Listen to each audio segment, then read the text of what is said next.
আজকে আরেকটা নতুন খাবার রেডি হইতেছে, মানে রান্না হইতেছে, আপনারা দেখবেন।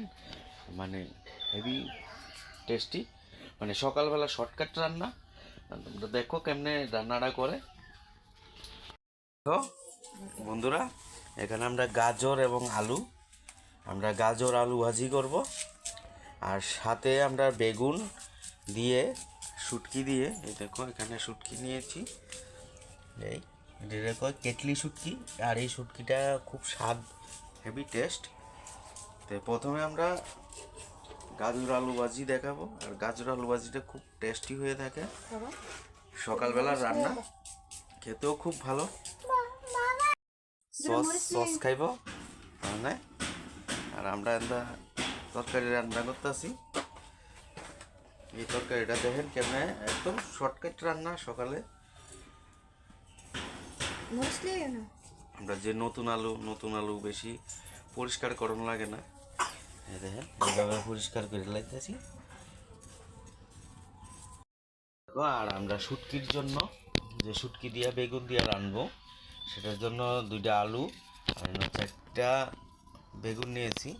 আর কালকে বাজারে একটু বেগুনের দাম কম আসলো, 10 টাকা কেজি। এই দেখেন 10 টাকা কেজি হলো বেগুনটি, খুব ফাইন করলাম। এই দেখেন লম্বা লম্বা বেগুন, গুলবাজার থেকে আনছি, মানে 10 টাকা কেজি। কালকে একদম রেট কম আসলো। আর শুটকি আনছি, আজকে শুটকি দিয়ে রান্না করা হইব, আর এই ভাজাটা করা হইব। দেখেন কেমনে করি। দেখেন আমরা পেঁয়াজ দিয়া দিছি এই গাজর ভাজাটা করানোর লেগে। প্রথম পেঁয়াজ দিয়ে আমরা সোমবার দিন।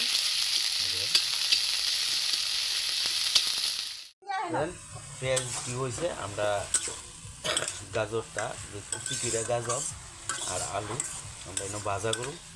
দেখেন আমরা দিয়া দিছি, তারপর মরিচ টরিচ সহকারে। আর সকালে শর্টকাট রান্না এটি।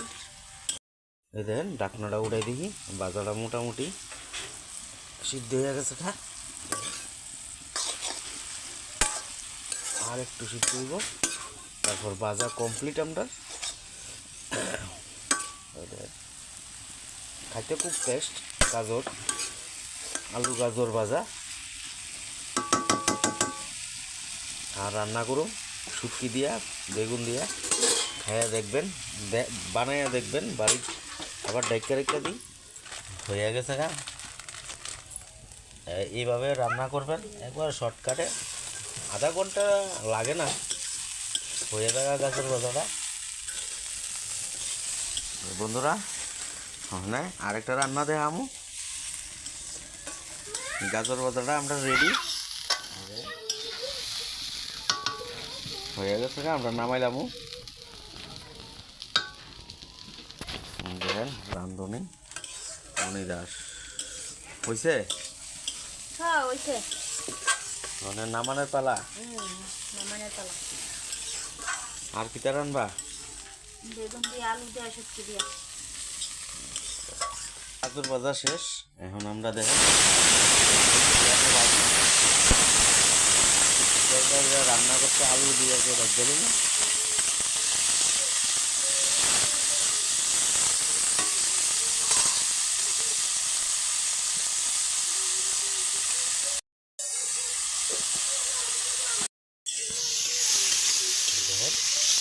এইভাবে আমরা ভাজ্যা, বেগুন বাজানো লাগতো না।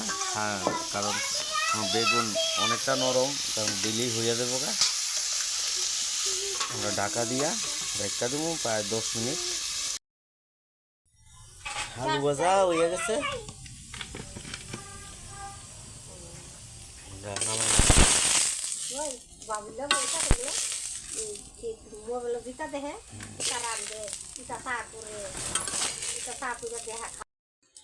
এখন আমরা তেল দিমু। তেলটা দিয়া প্রথমে আমরা শুটকিটা ভাজ্যা লমু। দেন এদিকে কয় কেটলি শুটকি। এই শুটকিটি কাটা কম, খাইতেও খুব ভালো। আপনারা একবার এই শুটকি দিয়ে একবার রান্না করে দেখেন, খুব ভালো লাগে। শুটকি খুব টেস্ট, খুব সেন্ট, খুব ভালো। আপনারা একবার এই শুটকিটি খাইয়া দেখেন। বাজারে যে কইলিব যে কেটলি শুটকি।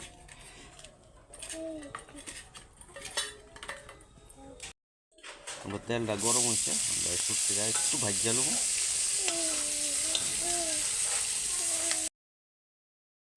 এই দেখেন শুটকিটা হয়ে গেছে। আমরা শুটকিটা নামাই লইছি, এখন আবার তেল দিব। তেলটার মধ্যে আমরা কুচি কইরা পেঁয়াজ দিছি, কুচি কইরা একদম কুচি কইরা পেঁয়াজটা দিছি। পেঁয়াজ দিয়া এই রান্না করা হয় শুটকির তরকারিটা। আমরা শুটকির তরকারিটা রান্না পেঁয়াজ দিয়ে রান্না করুন। আর সবই শুটকির পেঁয়াজ লাগে, পেঁয়াজ ছাড়া হয় না। পেঁয়াজটা হইছে, এখন আমরা বেগুন আর আলু আমরা ভাজিয়ে রাখছি দিয়া দিব। দিয়া আমরা হলুদ লবণ দিয়া প্রায় 10 মিনিট, 10 থেকে 15 মিনিট, কারণ বেগুন হইতে বেশি সময় লাগে না, বসায় রেখে দেবো। আমরা প্রায় ওখানে ঢাকা রেখে দেবো।